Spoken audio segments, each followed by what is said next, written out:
Diabetes is the fastest growing illness among children in the world. In fact, 1 out of 7 children will be diagnosed with diabetes this year alone. In the United States, there's over 23 million diabetics. That represents 8% of the population. This is truly an epidemic worldwide. It's an epidemic here in the United States. The question is why. I believe it has everything to do with what one is eating, with what one is drinking. Also, even the emotional states of folks can contribute to this one condition, which I believe is caused by an over-acidification of the blood and tissues due to an inverted way of living, eating, and thinking. These two types of diabetes, type 1, which is insulin dependent, type 2, which is non-insulin dependent, that deal with the levels of blood sugar, whether they be high or whether they be low, is 100% reversible. I first met the Romans last year. Sally Roman, the mother of Gabriel Roman and also Nathan Roman, she called me and said that her son was in the honeymoon stages of diabetes, that he was type 1 diabetic, and the prognosis from the doctor was not good, that there was no way to beat type 1 diabetes. In fact, no one has ever beaten type 1. Once your pancreas is not functioning properly, it's not producing the amount of insulin necessary, that you'll eventually end up injecting insulin in order to maintain blood glucose, and that the reversal of type 1 diabetes just has never happened. Well, she ended up calling me, and when she called me, I told her, well, that just isn't the case. Type 1 diabetes is reversible, and being probably one of the only doctors in the world that has had success with type 1 diabetes, our success rate has been incredible. In fact, those who actually followed my instructions, my lifestyle and eating plan and nutritional program would not only reverse type 1 diabetes, but their energies and all would improve all the symptoms associated with those initial stages of type 1 diabetes, which is fatigue and tiredness and lightheadedness and dizziness, were all associated with symptoms of congestion of the root system or the small bowel of the body. And as I told Sally, I said, Sally, you know, most doctors perceive that type 1 diabetes focal point is with the pancreas and with the high glucose or the high blood sugars or low blood sugars. And I said, this is just not the case, that the diabetes was actually a reflection of the health of the small bowel, and that if we could clear the bowel and bring health to that part of the body, that would bring stress off the pancreas.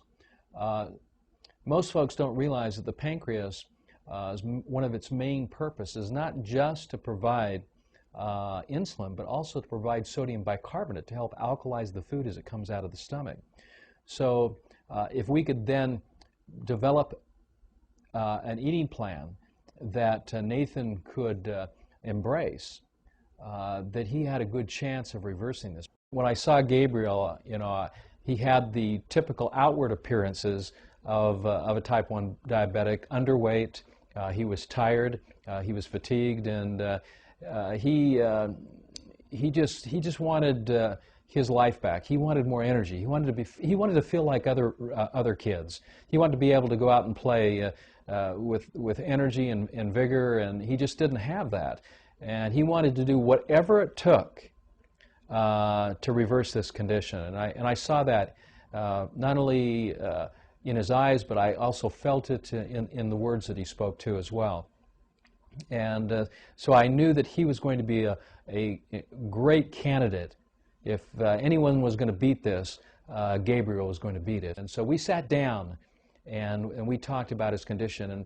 And one of the things I like to ask anyone, and particularly children, what do you eat? And particularly, what did you eat for breakfast? And he started telling me all the acidic foods that he enjoyed, you know, from cereals to dairy products and onward.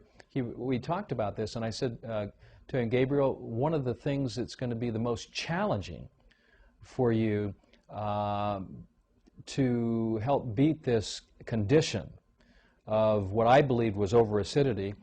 They were looking from the perspective of high blood sugars, is to eliminate all of the acidic, the acid contributors in your lifestyle and diet. And one of those, of course, is what you eat and what you drink. So no more soda pops, no more fruit juices for breakfast, no more milk drinks or dairy products, and especially no more animal proteins. No chicken, no beef, no pork, no fish. This diet, this eating plan focuses on building the blood, so everything has to move back to green foods and green drinks. And so we sat down, and I took a drop of blood, capillary blood. I put it on a blood slide. We magnified it up about 20,000 times, and in fact, I've got it right here, and you can see it. As you see the blood, you can see some of the white spots on the red blood cells. When this was the typical marker for diabetes, and I showed Gabriel, I said, this is what red blood cells look like when they begin to break down. They begin to ferment, and as they begin to ferment, their proteins, their fats, and also their sugars are released into the bloodstream. And this is why your blood sugars are going up is because just like a banana, when it ripens, it gets sweeter and sweeter. This is what is happening to you, Gabriel. Your red blood cells are getting sweeter and sweeter and sweeter, and it's releasing blood sugars, and it's going up, and that's, of course, putting more demands on the pancreas. But this won't happen if we heal up the small bowel, because my foundational theory is that blood is made in the crypts of the small intestine, and if there's congestion there of chicken McNuggets or beef McNuggets or undigested food, then the body cannot produce the proper amount, not only in numbers, but in quality too, of red blood cells to help provide the foundational body cells, the red blood cells, to help build healthy tissue, organs, muscles and bones.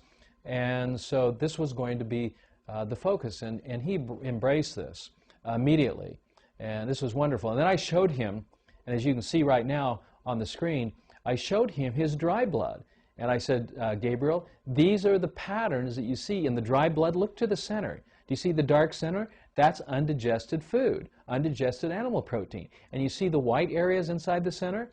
Those white areas are indications of breakdown in the small intestine, irritation or inflammation in that part of the body. And I said, as that heals, then what will happen is this process of body cells and blood cells breaking down, raising the blood sugar levels, will actually stop, and we'll be able to normalize your blood sugars, and you won't have to be diabetic anymore. And he thought that was just a wonderful thing, and he was so excited that he actually had the hope that all this was actually possible. So he actually took what I shared with him, and of course with the support of his mother and his other family members, they began to start eating like this. And it was amazing what happened. It was immediate. Gabriel's blood sugar started to normalize, and the rest is history. Gabriel is no longer a type 1 diabetic.